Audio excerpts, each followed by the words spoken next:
France రాజకీయాల్లో కొత్త శకం.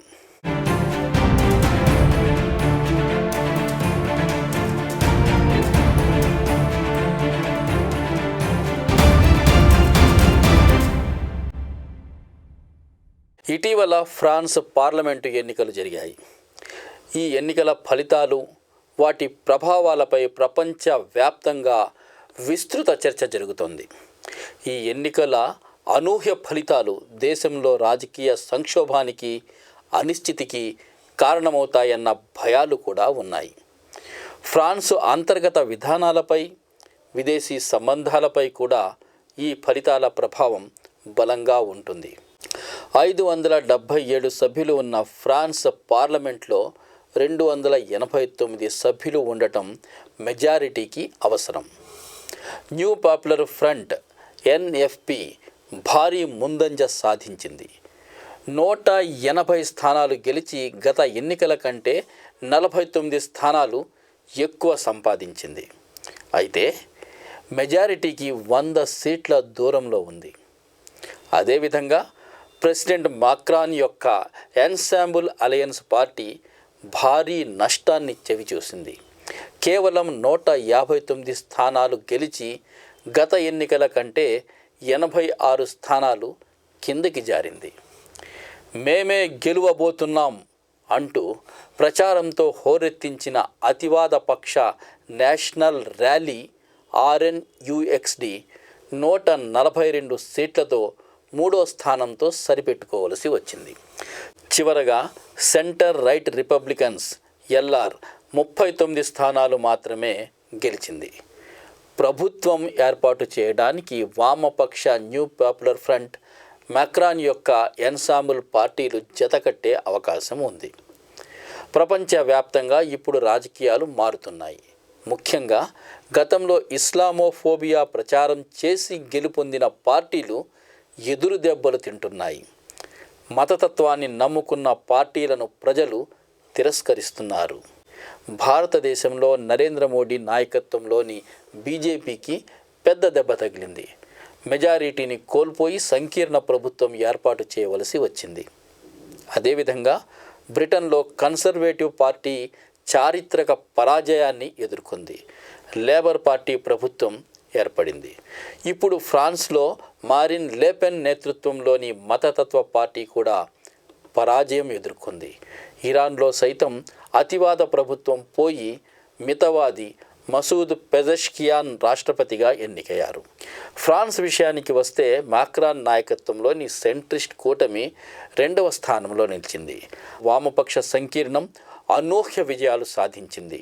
పార్లమెంటు ఎన్నికలలో అత్యధిక సీట్లు పొందింది. మారిన్ లేపెన్ పార్టీ 3వ స్థానంలో నిలిచింది.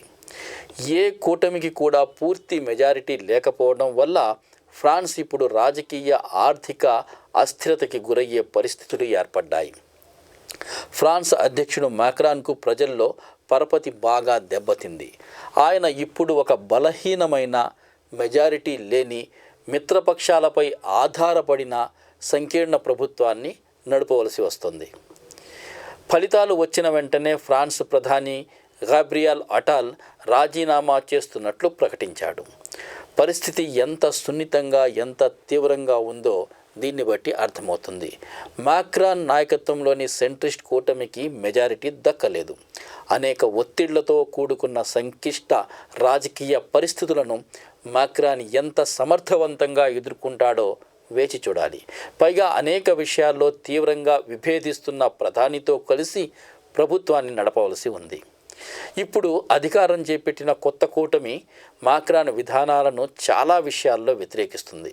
ముఖ్యంగా హిజాబ్ నిషేధం వంటి ముస్లింలపై వివక్షతో కూడిన ఆంక్షల పట్ల వ్యతిరేకత స్పష్టంగా ముందుకు వస్తుంది. వామపక్ష కూటమి ఉదారవాద, పురోగమన వైఖరిని ప్రదర్శిస్తుంది. ముస్లిం వివక్షను, ముస్లిం వ్యతిరేక చర్యలను తీవ్రంగా ప్రతిఘటించడం ఖాయం. హిజాబ్ నిషేధం వంటి విధానాల్లో సడలింపులు వచ్చే అవకాశాలున్నాయి. మత స్వేచ్ఛను ప్రోత్సహించడంతో పాటు ముస్లింలను లక్ష్యంగా చేసుకున్న చర్యలు ఇప్పుడు తగ్గుముఖం పడతాయి.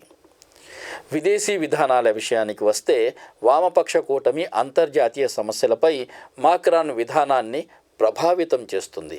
ముఖ్యంగా గాజా విషయంలో పరిష్కారానికి బలమైన మద్దతు ఇస్తాయి. అందువల్ల ఇప్పుడు మాక్రాన్ సమతుల్యంగా వ్యవహరించక తప్పదు. ఇజ్రాయెల్కు ఇస్తున్న గుడ్డి మద్దతు ఇప్పుడు ఉండకపోవచ్చు. ఈ మార్పులు హఠాత్తుగా రాకపోవచ్చు, కానీ నెమ్మదిగా రాక తప్పదు. మాక్రాన్ అనుసరించే సెంట్రిస్ట్ వైఖరి, రాజకీయ ప్రయోజనాలు ఇవన్నీ దీన్ని ప్రభావితం చేస్తాయి. ప్రవాసుల సమస్య మరో ముఖ్యమైన సమస్య. వామపక్ష కూటమి ఈ విషయంలో ఉదార వైఖరి ప్రదర్శిస్తుంది. తృతీయ ప్రపంచ దేశాలు, ముస్లిం మెజారిటీ దేశాల నుండి ప్రవాసుల పట్ల ఫ్రాన్సు విధానాల్లో సడలింపులు పెరిగే అవకాశం ఉంది. మాక్రాన్ గతంలో మాదిరిగా ప్రవాసుల పట్ల కఠినమైన విధానాలు పాటించే అవకాశాలు ఇప్పుడు లేవు. ఈ మార్పు మరింత మానవతావాద దృక్పథంతో శరణార్థులు, ఆశ్రయం కోరిన వారిని ఆదుకునే వైఖరికి దారితీస్తుంది. మాక్రాన్ నిజానికి ముందస్తు ఎన్నికలు ప్రకటించి రిస్క్ తీసుకున్నారని చాలామంది భావిస్తున్నారు. ఎన్నికల్లో ప్రజా మద్దతు పొందడం ద్వారా బలపడాలని అనుకున్నాడు, కానీ ప్రజలు ఆయనకు మద్దతు ఇవ్వలేదు. మతతత్వ భావాలు, సెంట్రిస్టు భావాలు, ఈ భావాలన్నింటి పట్ల ఓటర్లందరిలోనూ ఒక విధమైన నిరసన ఈ ఎన్నికల ఫలితాల్లో వెల్లడైంది. ఫలితంగా కార్పొరేట్ అనుకూల మాక్రాన్ విధానాలను వ్యతిరేకించే వారే ఎక్కువగా ఎన్నికయ్యారు. క్లుప్తంగా ఫ్రాన్స్ ఎన్నికల ఫలితాలు రాబోయే అనేక మార్పులకు సూచికలుగా భావించవచ్చు. వామపక్షాలు బలపడటం వల్ల ఉదారవాద, సమానతా విధానాలు, విదేశీ వ్యవహారాల్లో న్యాయబద్ధ వైఖరి పెరిగే అవకాశం ఉంది. బలహీనుడైన అధ్యక్షుడు మాక్రాన్ సవాళ్లను అధిగమిస్తూ ఎలా పరిపాలిస్తారో వేచి చూడాలి.